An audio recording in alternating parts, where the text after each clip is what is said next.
Seorang wanita berusia 18 tahun menjadi korban pelecehan seksual di Tangerang Selatan, Kamis 8 Agustus 2019 sore.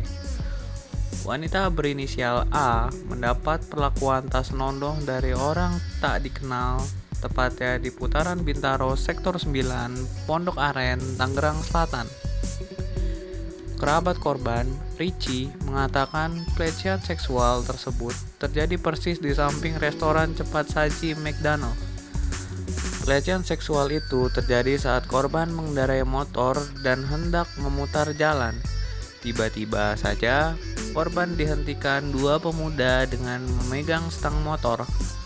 Seketika payudara korban diraba pelaku. Pelaku diduga merupakan dua orang pemuda yang biasa mengatur parkir atau Pak Ogah di putaran itu. Lebih lanjut, Richie mengatakan korban memang sering melewati jalan itu dan kejadian tersebut merupakan yang kedua kalinya. Pasalnya, pada Rabu, tanggal 7 Agustus 2019, A juga mendapat pelecehan yang sama. Pada kejadian hari Rabu, A sedang membonceng anaknya Richie. Sedangkan pada hari Kamis ini, pelecehan itu terjadi saat A sedang mengendarai sepeda motor seorang diri. Fenomena apakah yang terjadi pada kasus tadi? Pernah gak sih kamu mendengar tentang voyeurisme? Atau kamu pernah mendengar kasus begal payudara lainnya?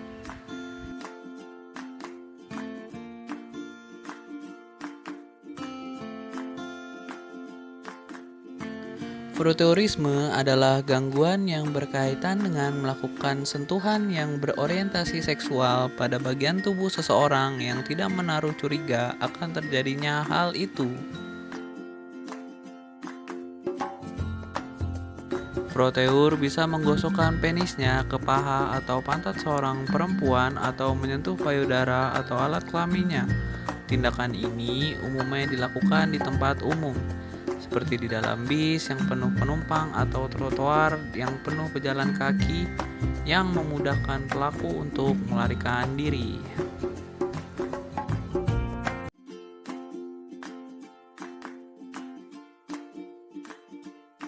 Kriteria voyeurisme dalam DSM-4-TR 1. Berulang, intens, dan terjadi dalam periode minimal 6 bulan.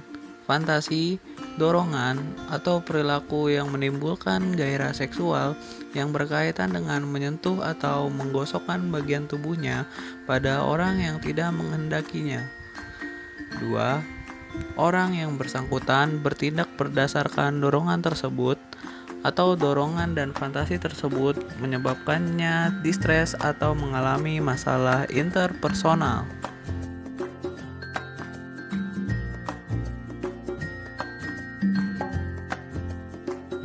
Dilansir dari Psychology Today, Ellen Hendrickson, PhD, seorang psikolog klinis di Center for Anxiety and Related Disorder atau SCARD, Universitas Boston, menyatakan bahwa orang yang melakukan pelecehan seksual cenderung memiliki salah satu dari beberapa kondisi psikologi, antara lain 1.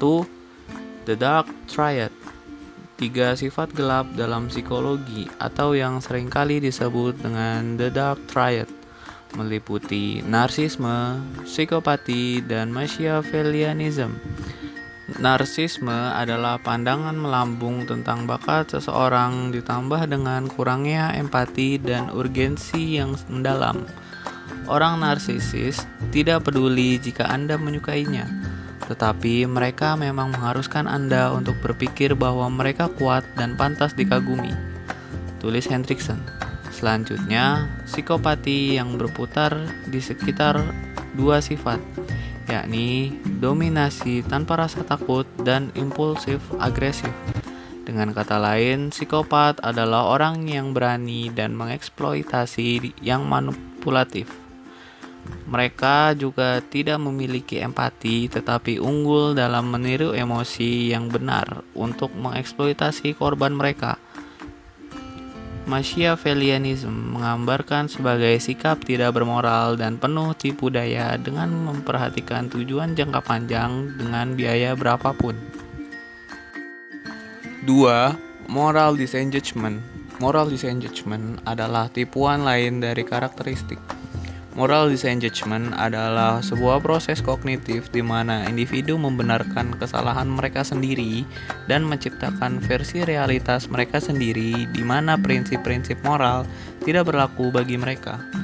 Catat Hendrickson dalam Psychology Today. Kamu tidak perlu takut karena berikut adalah tips jika bertemu seorang frauder. 1.